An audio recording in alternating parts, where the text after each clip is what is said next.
Halo semuanya, selamat datang di sesi bedah buku kita. Hari ini kita bakal langsung ngebahas satu topik yang jujur aja relate banget buat kita semua.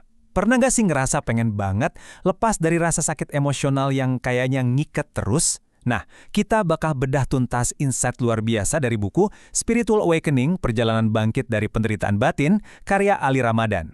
Coba deh perhatiin dedikasi dari penulisnya ini. Buku ini memang spesifik ditulis buat nemenin Anda yang mungkin hatinya lagi hancur. Pernah ngerasa gitu? Kayak terjebak, terus ngerasa kok penderitaan, pengkhianatan, atau rasa kehilangan ini datang silih berganti, muter terus di siklus yang sama? Nah, kalau iya, tolong ingat kalau Anda nggak sendirian. Penulisnya benar-benar memvalidasi rasa sakit itu. Dan yang paling penting, dia ngasih jalan keluarnya. Dan ya, buku inilah yang bakal jadi peta perjalanan kita. Saking transformatifnya materi di dalamnya, saya benar-benar nyaranin Anda buat punya buku ini sendiri, jadi bisa langsung dipraktekkan pelan-pelan di rumah. Tapi tenang, hari ini kita bakal kuliti ringkasan inti dari bab-bab krusialnya buat ngasih Anda semacam pencerahan awal. Oke, jadi apa aja yang bakal kita bahas? Peta perjalanan kita simple tapi dalam banget. Kita mulai dari nyari tahu akar penderitaan, lanjut ke 3 tingkat kesadaran, terus masuk ke intinya, yaitu memurnikan batin, membangkitkan kesadaran, menemukan makna dan cinta, sampai akhirnya kita benar-benar mengakhiri pola penderitaan itu. Yuk kita mulai. Kita masuk ke bagian pertama nih. Akar penderitaan batin. Mengapa sih rasa sakit itu terus-terusan berulang? Gini, kita tuh sering banget mikir kalau penderitaan itu murni salahnya dunia luar kan? Tapi coba deh tanya ke diri sendiri. Jujur aja, kenapa ya kita sering ketemu sama tipe orang yang sama, yang nyakitin kita dengan cara yang sama? Atau kenapa situasi yang bikin kita ngerasa gagal itu terjadi lagi dan lagi? Rasanya tuh kayak lagi kejebak di dalam labirin yang muter-muter aja di situ. Nah, jawabannya ada di konsep yang bikin mind-blowing banget. Namanya algoritma batin. Jadi bayangin, ini tuh kayak algoritma media sosial. Kalau Anda sering ngeklik video sedih, yang muncul pasti video sedih terus kan? Batin kita juga gitu, bekerja kayak magnet. Kalau kita memancarkan frekuensi ketakutan, amarah, atau nyimpan luka yang belum sembuh, secara nggak sadar, kita malah menarik kenyataan yang memvalidasi luka itu. Jadi penderitaan berulang itu, ya karena frekuensi batin kita sendiri yang ngundang. Luar biasa banget kan? Masuk ke bagian kedua, 3 tingkat kesadaran. Terus, gimana dong caranya kita bisa keluar dari labirin algoritma batin yang merusak ini? Kuncinya, kita harus memprogram ulang batin dengan cara menaikkan level kesadaran kita. Konsep ini diilustrasikan dengan brilian banget lewat peta kesadaran dari Dr. David R. Hawkins. Di sini kelihatan jelas kalau setiap emosi itu ternyata punya ukuran frekuensi. Misalnya nih, emosi malu, bersalah, atau takut itu frekuensinya rendah banget yang bikin hidup rasanya super berat. Tapi sebaliknya, cinta, sukacita, dan kedamaian itu ada di frekuensi tinggi yang bisa langsung mencerahkan realitas Anda. Biar gampang, kita bagi aja jadi 3 alam utama. Di alam rendah, kita tuh masih dikuasai rasa takut, marah, dan ngerasa jadi korban keadaan. Nah, pas kita mulai naik ke alam tengah, ini fase transisi.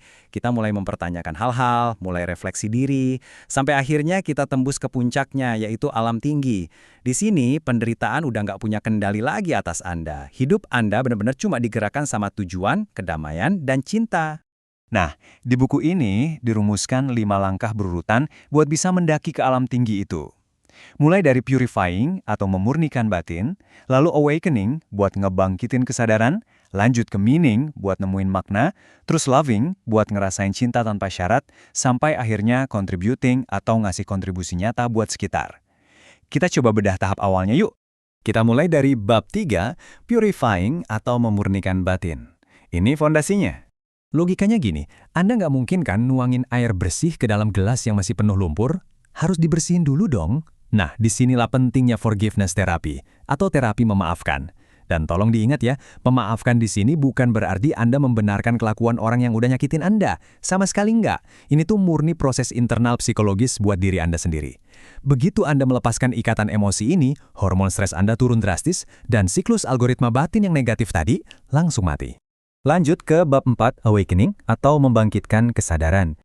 Setelah batin kita udah mulai plong dan jernih, baru deh kita bisa bangun 3 pilar fondasinya. Kalau nggak ada pilar ini, kesadaran kita bakal gampang runtuh. Pilar pertama itu kendali diri, yakni kemampuan buat berhenti sejenak sebelum ngasih reaksi otomatis. Terus yang kedua, kemampuan mengamati pikiran tanpa langsung menghakimi. Dan yang ketiga, mengelola emosi supaya kita nggak terus-terusan terseret arus impulsif. Yang menarik adalah, ngebangun pilar-pilar ini bukan berarti ngubah Anda jadi orang lain loh. Justru, ini tuh ibarat perjalanan pulang. Anda kembali nemuin kekuatan tersembunyi dan versi asli diri Anda yang damai, yang selama ini tuh cuma tertutup aja sama debu trauma dan luka masa lalu. Dan ini membawa kita ke bab 5-7 tentang makna dan cinta. Begitu Anda berhasil nyentuh kesadaran di alam tinggi, cara Anda dapat kebahagiaan itu benar-benar muter balik, kayak yang ditulis cantik banget di buku ini, diri yang tidak perlu menantikan momen tertentu hanya untuk merasakan cinta. Anda udah nggak butuh lagi tuh yang namanya divalidasi orang lain biar ngerasa berharga. Cinta dan damai itu udah jadi default yang mengalir deras dari dalam diri Anda sendiri. Di fase menemukan makna ini, kacamata yang Anda pakai buat ngelihat hidup bakal berubah total. Anda mulai sadar kalau penderitaan masa lalu yang dulunya kerasa kayak lorong gelap tanpa ujung atau kerasa kayak hukuman, sekarang malah kelihatan sebagai pesan. Penderitaan itu sebenarnya peluang besar buat bertumbuh ke level yang mungkin belum pernah Anda bayangin sebelumnya. Di puncak kesadaran ini, kedamaian batin Anda bakal kerasa seluas angkasa berbintang. Masalah di luar sana udah bukan ancaman yang menghancurkan lagi, tapi cuma sekedar pijakan buat lompat lebih tinggi. Dan hidup Anda bertransformasi jadi semacam panggilan murni buat nebarin kebaikan ke dunia. Itulah inti kekuatan sejatinya. Bagian akhir, mengakhiri pola penderitaan Anda. Gimana cara kita benar-benar menyudahi ini semua? Nah, sekarang coba Anda tanya ke dalam hati yang paling jujur. Dari peta perjalanan yang udah kita bahas tadi, ada di mana posisi Anda sekarang? Apa Anda masih nyangkut di alam rendah, dikuasai amarah dan ngerasa jadi korban? Atau Anda udah mulai sadar, mulai nyari-nyari jalan keluar menuju kebangkitan? Ujung-ujungnya, pilihan ada di tangan Anda. Anda bisa milih buat ngebiarin algoritma batin yang rusak tadi terus ngurung Anda di kegelapan, atau Anda bisa ambil kuncinya sekarang. Skala pengetahuan, praktek, dan panduan langkah demi langkah buat mecahin cangkang penderitaan ini dikupas habis dan benar-benar lengkap di dalam buku Spiritual Awakening. Ini adalah tools yang Anda butuhkan. Sebagai penutup, saya mau ninggalin satu pertanyaan yang lumayan nusuk dari penulisnya. Sampai kapan sih kita mau ngulang luka yang sama? Nggak ada satupun yang bisa ngubah jalan hidup Anda selain keputusan Anda sendiri hari ini. Mendapatkan buku Spiritual Awakening dan membedah setiap halamannya adalah langkah pertama yang paling rasional buat ngambil alih lagi kendali hidup Anda. Jangan kasih izin lagi buat luka masa lalu ngedikte masa depan Anda.